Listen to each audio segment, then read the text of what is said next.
1927 সালের সেপ্টেম্বর মাস। কলকাতায় সেদিন অযোধ্যায় বৃষ্টি চলছে।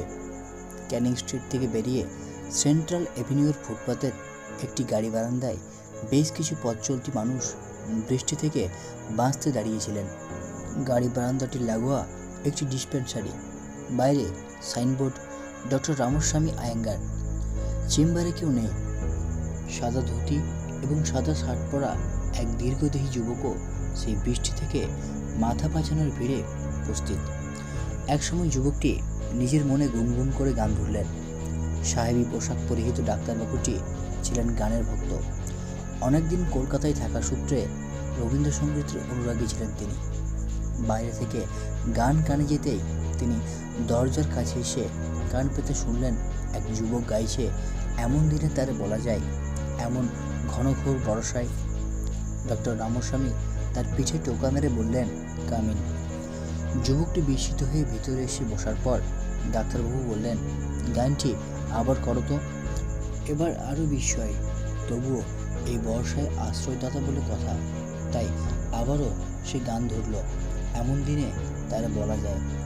বিষয় তখনও বাকি ছিল। ভাঙা ভাঙা বাংলায় যিনি কথা বলছিলেন সে দক্ষিণ ভারতীয় ডাক্তার দ্বিতীয় কলি থেকে নিজেও গাইতে শুরু করলেন যুবকটির সাথে। তাকে হেসে বললেন, আমিও একটু আধটু গাইতে পারি, এর বেশি কিছু না। এরপর উচ্ছ্বসিত হয়ে যুবকটিকে বললেন, do you want to broadcast?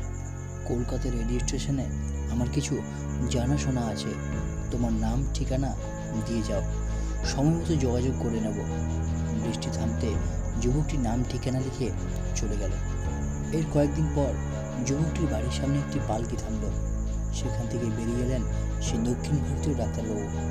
সহাস্যমুখে বললেন, গেট রেডি, আমার সাথে চলো। যুবকটিকে নিয়ে এলেন সোজা টেম্পল চেম্বার্স অফিসে। বললেন, এই দেখো, এই হলো রেডিও স্টেশন। সেই সময় স্টেশন ডিরেক্টর ছিলেন স্টেপলটন সাহেব আর প্রোগ্রাম ডিরেক্টর রিপেন মজুমদার। তিনি সর্বেসর্বা। রামস্বামী তাকে গিয়ে বললেন, মিস্টার মজুমদার, এই সেই যুবক যার কথা বলেছিলাম আপনাকে। ছেলেটির গান একবার শুনুন। নৃপেনবাবু গান শুনে বললেন, অপেক্ষা করুন, আজই আপনার গান ব্রডকাস্ট হবে। যুবক তো শুনে হতবাক প্রথম দিনেই। ডাক্তারবাবু হেসে বললেন, দেখলেন আমার গান? ঠিক একটা রত্ন খুঁজে পেয়েছি। সেদিন বিকেলে অর্থাৎ 26শে সেপ্টেম্বর 1927 সালে কলকাতার বেতার কেন্দ্র থেকে যুবকের গলায় দুটি গান সরাসরি সম্প্রচারিত হলো। প্রথমটি এমন দিনে তারা বলা যায় এবং অন্যটি একদা তুমি প্রিয়ে আমারই তোর মূলে।